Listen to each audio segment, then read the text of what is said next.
ನಮಸ್ಕಾರ ವೀಕ್ಷಕರೇ, ಕಿದಿಯರಿ ಕೈ ರುಚಿಗೆ ಸ್ವಾಗತ. ಇಂದಿನ ಕೈ ರುಚಿಯಲ್ಲಿ ನಾನು ಎಳ್ಳಿನ ತಂಬುಳಿ ಮಾಡುವ. ಅದಕ್ಕೆ ಬೇಕಾಗಿರೋ ಸಾಮಗ್ರಿ: ಒಂದು ದೊಡ್ಡ ಚಮಚ ಎಳ್ಳು ತಗೊಂಡಿದ್ದೇನೆ. ಇದು ನಾನು ಬಿಳಿ ಎಳ್ಳು ತಗೊಂಡಿದ್ದೇನೆ. ಕಪ್ಪು ಎಳ್ಳು ಕೂಡ ಮಾಡ್ಬೋದು, ಕಪ್ಪು ಎಳ್ಳಿನ ತಂಬುಳಿ ಕೂಡ ಮಾಡ್ಬೋದು. ಬಿಳಿ ಎಳ್ಳು ದೊಡ್ಡ ಚಮಚದಲ್ಲಿ ಒಂದು ಚಮಚ, 4-5 ಚಮಚ ತೆಂಗಿನಕಾಯಿ, ಹಸಿ ತೆಂಗಿನಕಾಯಿ, ಒಂದು ಬೌಲು ಮಜ್ಜಿಗೆ, ರುಚಿಗೆ ತಕ್ಕಷ್ಟು ಉಪ್ಪು, ಆಮೇಲೆ ಒಗ್ಗರಣೆ, ಸಾಸಿವೆ, ಜೀರಿಗೆ, ಮೆಣಸು, ಬೇವಿನ ಎಲೆ ಮತ್ತು ತುಪ್ಪ. ಈಗ ಮೊದಲಿಗೆ ಎಳ್ಳನ್ನು ಬಾಣಲೆಯಲ್ಲಿ ಹಾಕಿ 1 ನಿಮಿಷ ಹುರ್ಕೊಳ್ಳುವ.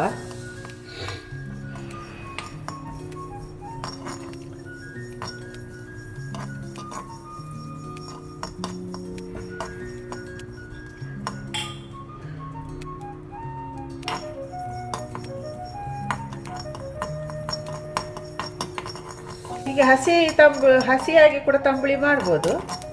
ಈಗ ಸ್ವಲ್ಪ ಹುರಿದ್ರೆ ಅದೊಂದು ಎಳ್ಳಿನ ಪರಿಮಳ ಸಿಗ್ತದೆ ನೋಡಿ. ಹೀಗೆ ಶಬ್ದ ಬರಬೇಕು ನೋಡಿ,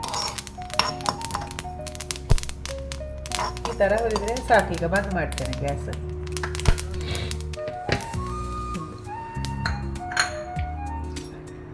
ಉಪ್ಪು,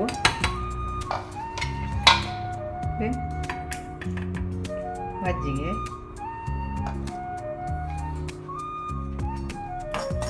ಈಗ ಆರಿದೆ ನೋಡಿ, ಬಿಸಿ ಆರಿದ ನಂತರ ಇದನ್ನು ಇದಕ್ಕೆ ಹಾಕ್ಕೊಳ್ಳೋದು.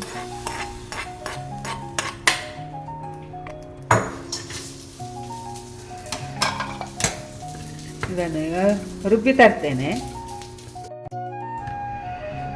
ನೋಡಿ, ರುಬ್ಬಿದೆ.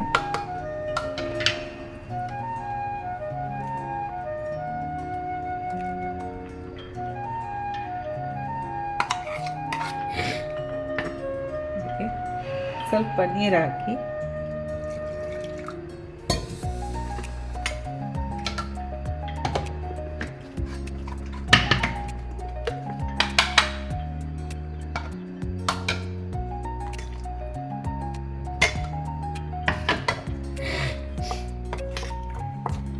ಉಳಿದ ಮಜ್ಜಿಗೆಯನ್ನು ಕೂಡ ಹಾಕುವ. ನಿಮಗೆ ಖಾರ ಬೇಕಂತ ಹೇಳಿದ್ರೆ ಕಾಯಿ ಮೆಣಸು ಅರಿಯುವಾಗ ಹಾಕ್ಬೋದು, ನಾನೇನು ಹಾಕಲಿಲ್ಲ. ಈಗ ಇದಕ್ಕೆ ಒಂದು ಒಗ್ಗರಣೆ ಕೊಡುವ. ಒಂದು 1/4 ಚಮಚ ತುಪ್ಪ ಹಾಕು.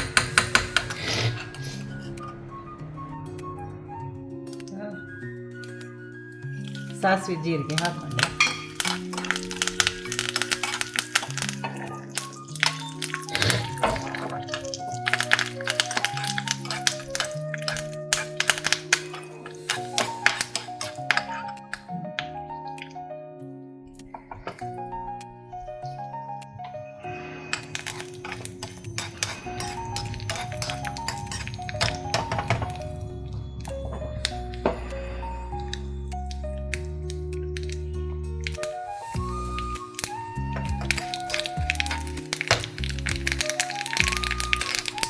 ಸಾಕು.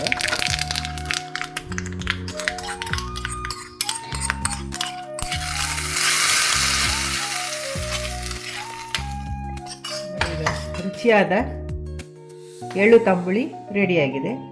ಈಗ ಮಧ್ಯಾಹ್ನದ ಅನ್ನದ ಜೊತೆ ತುಂಬ ಹಾಗೆ ಕೂಡ ನಾವು ಸೂಪ್ ಥರ ಹಾಗೆ ಕೂಡ ಕುಡಿಬೋದು. ಆರೋಗ್ಯಕ್ಕೆ ತುಂಬ ಒಳ್ಳೆಯದು. ಈಗ ಎಸಿಡಿಟಿ ಇದ್ದವರಿಗೆಲ್ಲ ಮನೆಯಲ್ಲೇ ಮಾಡಿ ನನಗೆ ಹೇಗೆ ಆಗಿದೆ ಅಂತ ತಿಳಿಸಿ.